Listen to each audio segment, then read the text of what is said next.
bienvenue à Vie de foi. Aujourd'hui, je reçois l'évangéliste Mario Mascotte. Bonjour, frère Mascotte. Bonjour, Joël. Gloire à Dieu. Cette semaine, nous parlons du millénium. Oui, quel beau sujet. Oui, absolument. J'ai hâte d'être là déjà. Gloire à Dieu. Et surtout d'être dans la Nouvelle Jérusalem. Voilà. Ça, c'est l'ultime. Mais on va parler du millénium aujourd'hui et précisément, on va parler du 4e temple. Donc, un 4e temple sur l'horizon. Oui, c'est toute une question, le 4e temple, qui intrigue vraiment les chrétiens. Pourquoi un 4e temple? Bon, si on fait l'histoire des temples, bien sûr, au tout début, il y a eu ce premier temple qui a été construit par Salomon. Évidemment, ce temple-là a été détruit par l'invasion babylonienne. Il y a eu une rénovation de ce temple-là, deuxième temple qui a été détruit par les Romains en l'an 70. Et il y aura un 3e temple qui sera construit. Puis on est très proche du début de cette construction-là et qui sera là durant la période des 7 années de tribulation.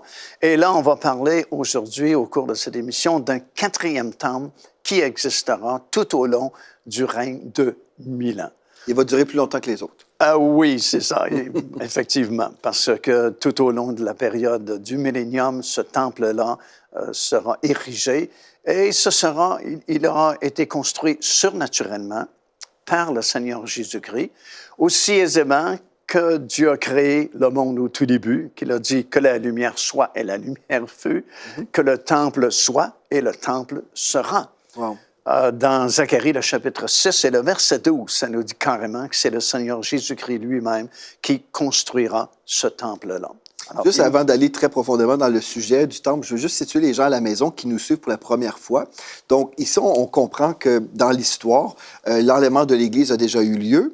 Ensuite, on parle, il y a les 7 années de tribulation sur la terre pendant ce temps terrible où il va y avoir des fléaux, où la colère de Dieu va être déversée, en fait, sur les rebelles. Wow. Donc, on sait que l'épouse de Christ n'est pas destinée à la colère, mais au salut. Donc, on sait que nous sommes protégés au ciel, dans la présence de Dieu.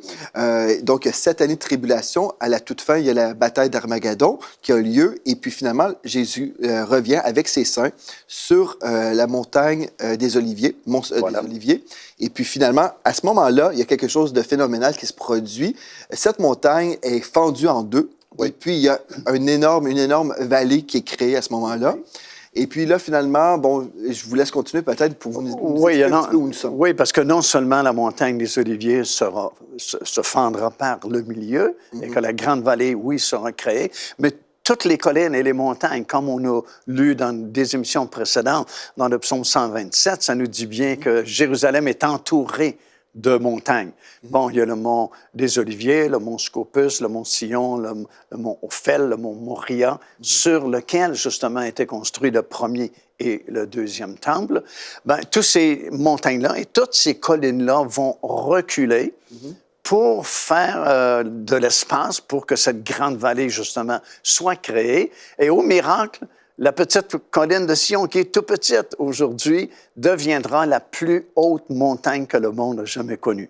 Elle va dépasser, selon Ésaïe, dans le 2e chapitre que nous avons lu, toutes les autres montagnes qui ont existé sur cette terre. Et sur le sommet de cette nouvelle montagne de Sion, le prophète Ézéchiel a vu en vision le 4e temple, qui est un très grand temple, beaucoup plus grand que le premier et le 2e temple. Il a vu au sud du temple la ville de Jérusalem qui sera restaurée pour la période du millénium.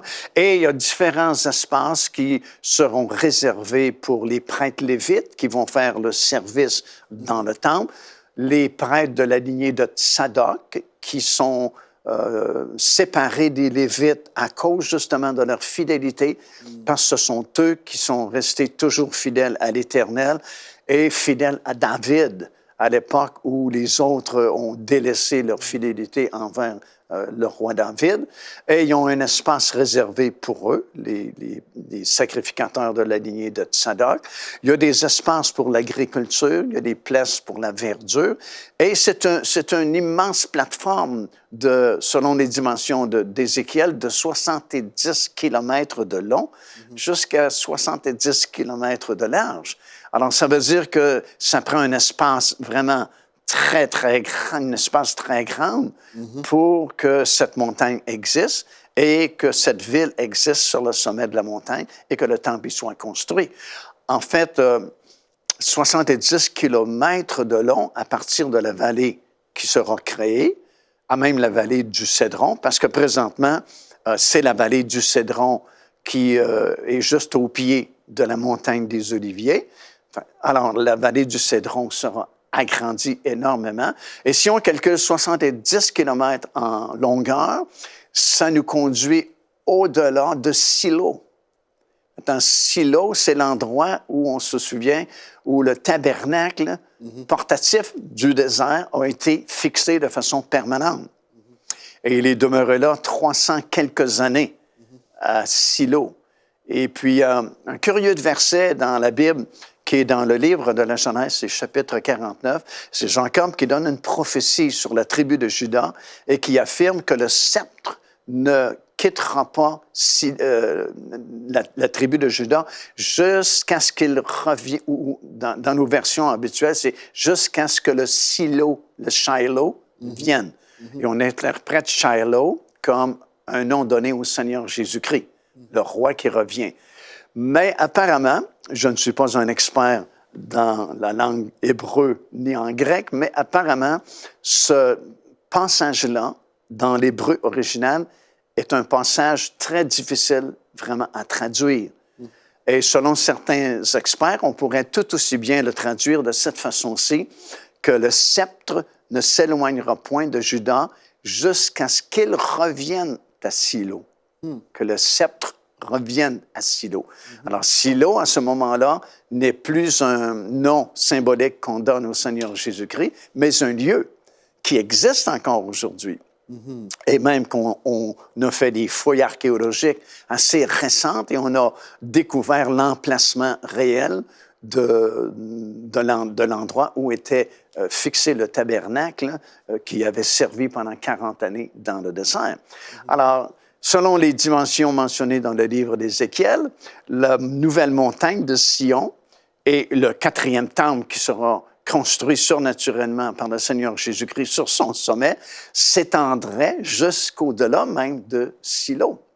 Ce qui est intéressant aussi pour nous, là, c'est qu'on comprenne que pendant cette période de 1000 ans, c'est le Seigneur Jésus-Christ qui est vraiment au top du gouvernement, si on veut. C'est vraiment lui qui est le roi. Le roi de toute la terre. Pendant 1000 ans sur la terre. Voilà. Et là, il va y avoir aussi des hommes naturels qui vont avoir été, en fait, qui sont rentrés à partir des nations qui ont été jugées dignes de faire partie du millénium et aussi des rachetés qui habiteront à ce moment-là dans des corps glorifiés. Donc, on va voir, en fait, la différence entre des hommes naturels et des hommes et des femmes qui ont été glorifiés. Parce que les rachetés auront des corps lumineux. C'est ça. Donc, vraiment, on voit que c'est un autre monde. Et on parle aujourd'hui du 4e temple qui fait partie certainement de ce gouvernement ou non? Oui, absolument. Parce que sur le sommet de cette montagne se trouve, il y a beaucoup de choses qu'Ézéchiel a vues et puis qu'il nous a décrit dans son livre. Mais principalement, il y a le temple et la ville de Jérusalem qui sont comme connectés ensemble.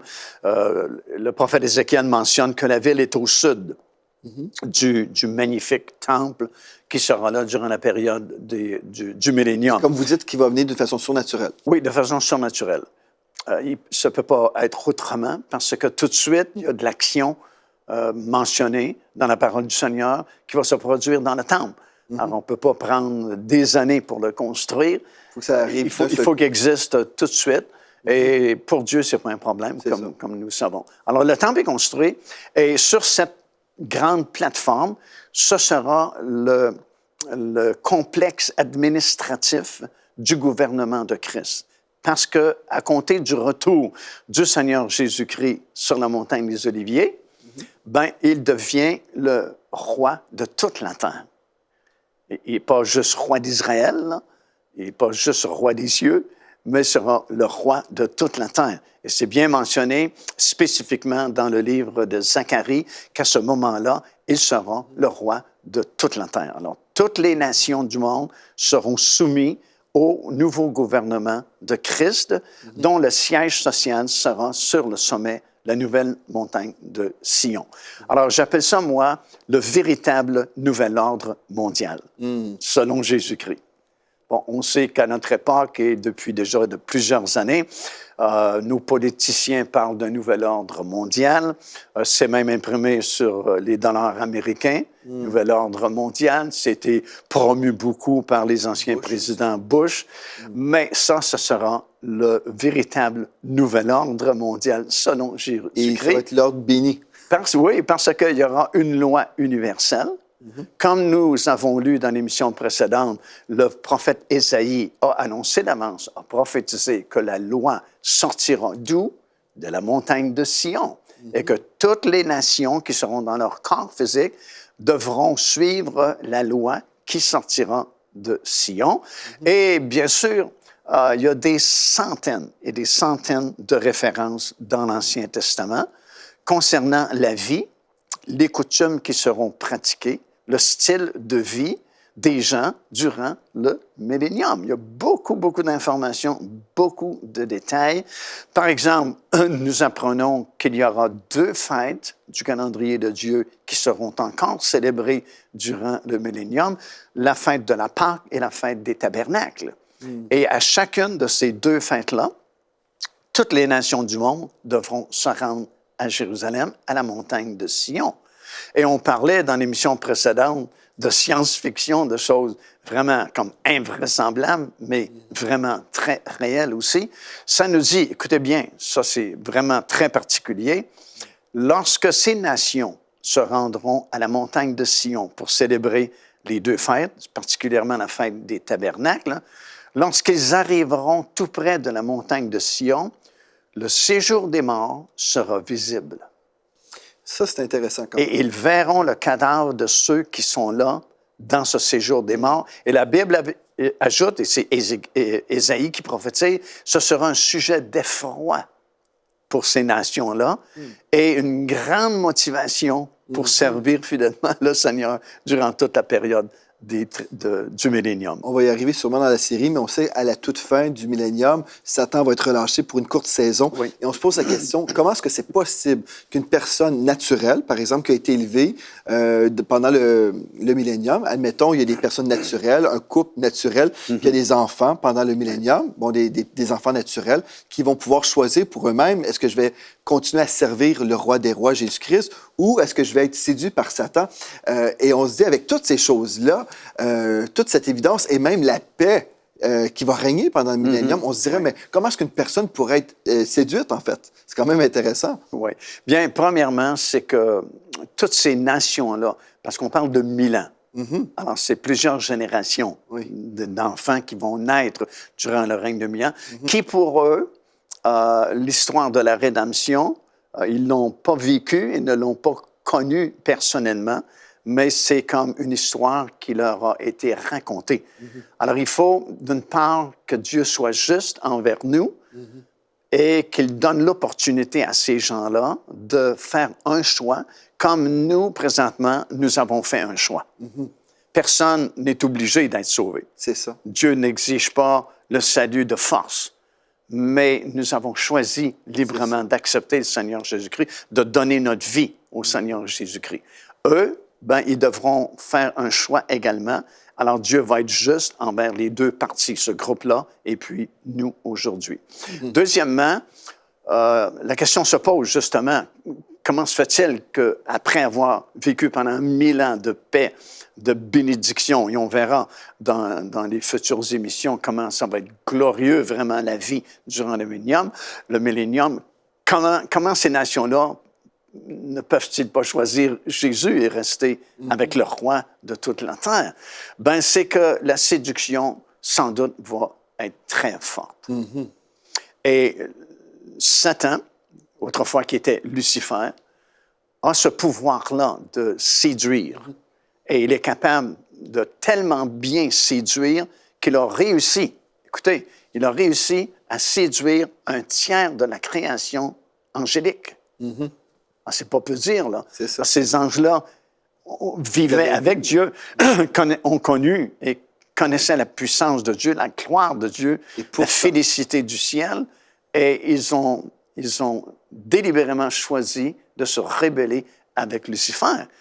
Alors, la Bible ne nous explique pas, ne nous donne pas les détails de la séduction qui leur a été proposée, mais ça devait être quelque chose d'extraordinaire pour être capable de séduire un tiers de la création angélique.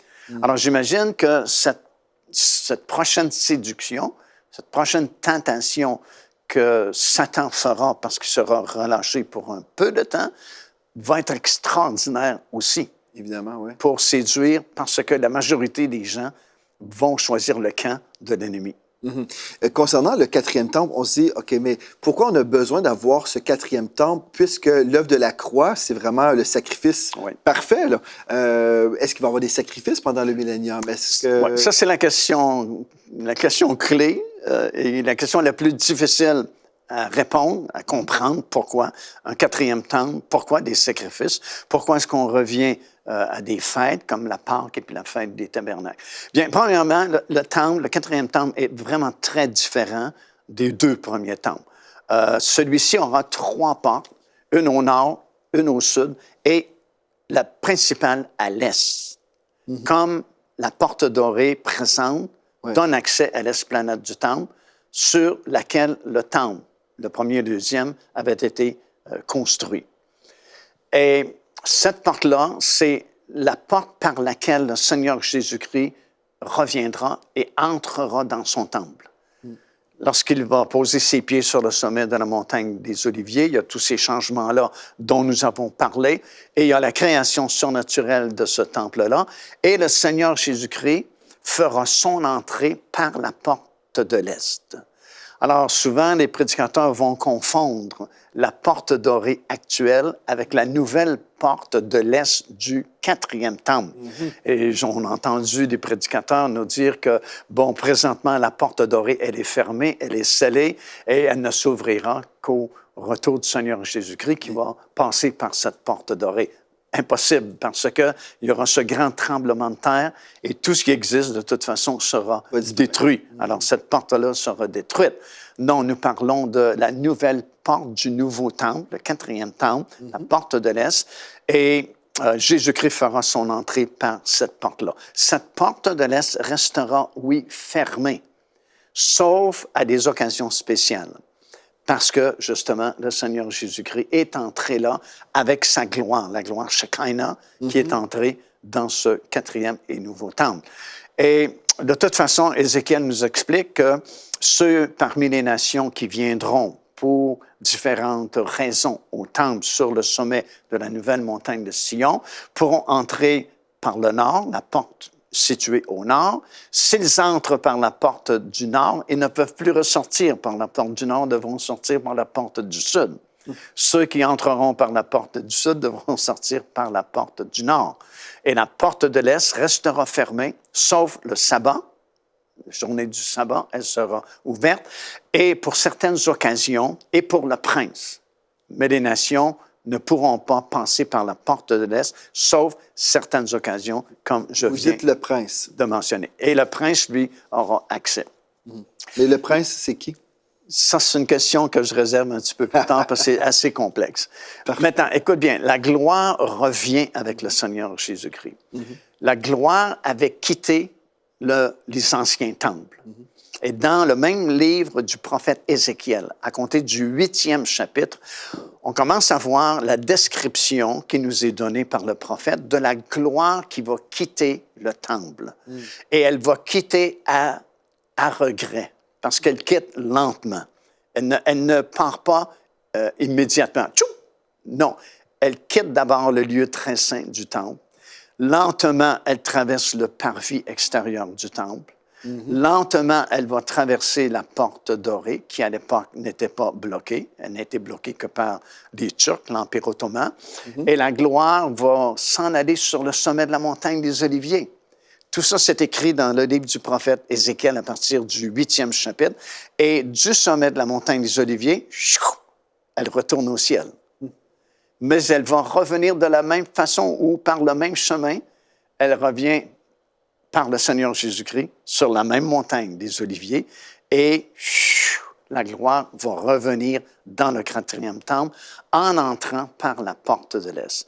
Ce qui va être extraordinaire, c'est que non seulement cette gloire-là va pénétrer par la porte de l'Est, elle va illuminer et remplir le 4e temple, va illuminer la ville de Jérusalem.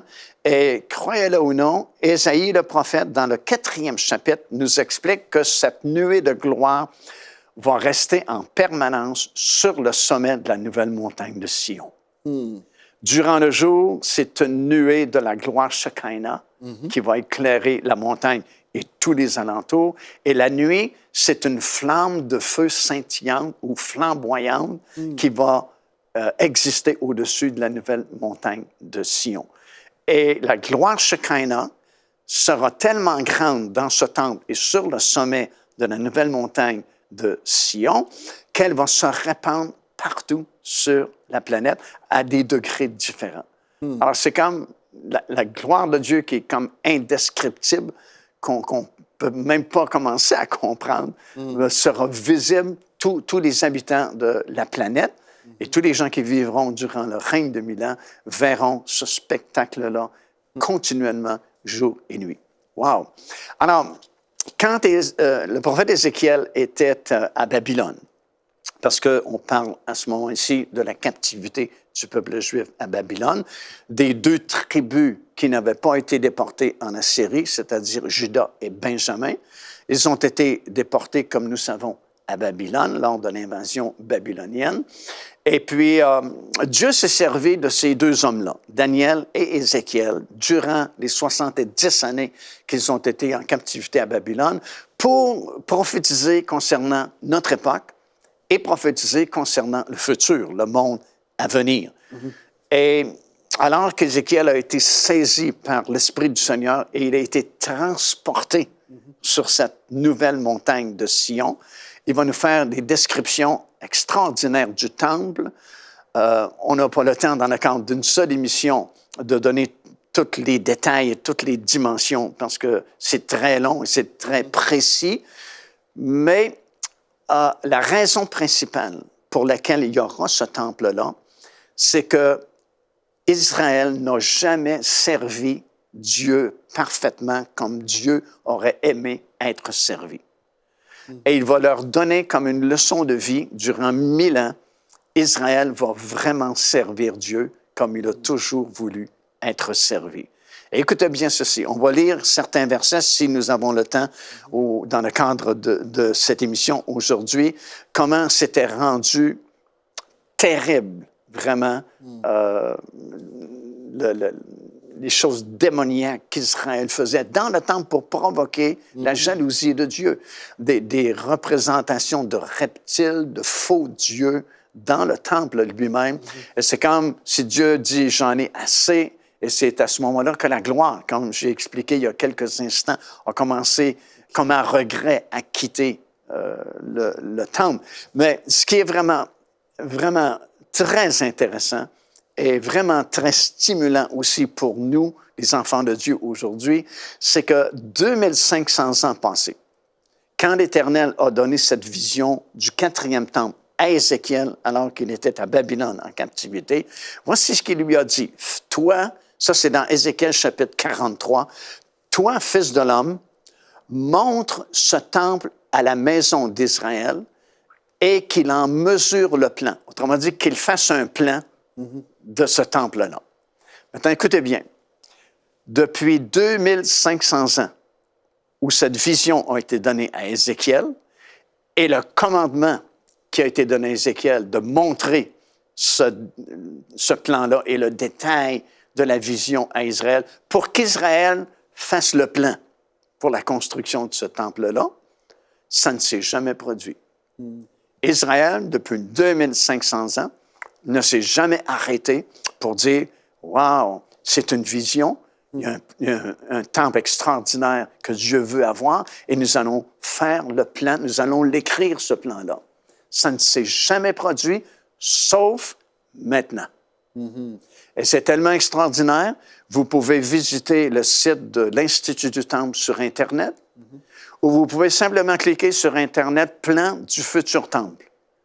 Et on va vous montrer les plans qui ont été faits récemment par les gens de l'Institut du Temple, par le Sanhédrin. Vous savez que le Sanhédrin a été reconstitué.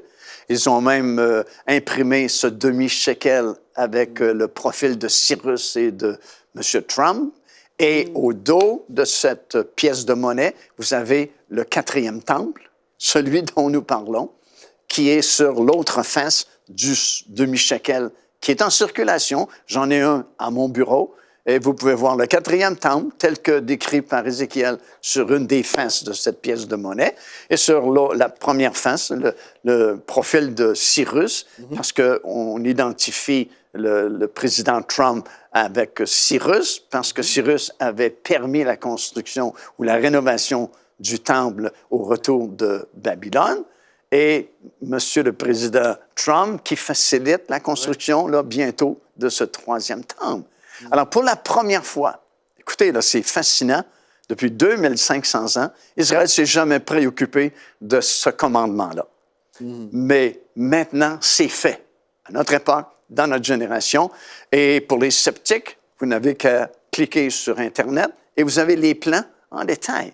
Et si vous avez la vidéo, parce que vous pouvez avoir même la vidéo qui a été faite par des gens de l'Institut du Temple, par le Sanhédrin en Israël, et c'est magnifique. Puis le fond de la vidéo, c'est la nouvelle génération des jeunes, des adolescents, qui voient le temple construit et qui tentent de convaincre l'ancienne génération qui ont prié pour ça, mais ne croient pas que le temple sera construit. Et pour les sacrifices qui vont avoir lieu aussi pendant le millénium dans ce temple, c'est pas pour les racheter parce que nous sommes déjà sauvés. Oui, je pense qu'on va garder ça pour la prochaine émission parce que je ne peux pas l'expliquer en 15 secondes. Donc, c'est parce que je veux que les gens comprennent bien, parce que moi-même, ça m'a pris du temps et des recherches pour comprendre ce que je veux partager avec vous. Donc, demain, on va parler du gouvernement. En fait, le gouvernement et la vie dans le millénium, donc l'organigramme du gouvernement qui va exister dans ce monde. Mais c'est vraiment intéressant. On comprend, si un 4e temple, juste résumé, c'est afin de permettre à Israël d'accomplir les ordonnances. C'est pas parce que l'œuvre de la croix n'était pas suffisante, mais non, nous sommes vraiment sauvés. Oui. Mais il y a un autre but et on va sûrement poursuivre aussi dans l'émission de demain parce que, comme vous dites, c'est pas quelque chose qu'on découvre dans 15 secondes. Voilà. Mais on se donne le temps pour approfondir les Écritures ensemble. Donc, merci beaucoup, frère Mascotte, d'avoir été là. Et merci à vous également. Vous pouvez nous écrire dès aujourd'hui à videfoi@emcitv.com et vous pouvez nous partager vos témoignages et nous envoyer également vos questions. Donc, merci d'avoir été là. D'ici à demain, soyez richement bénis.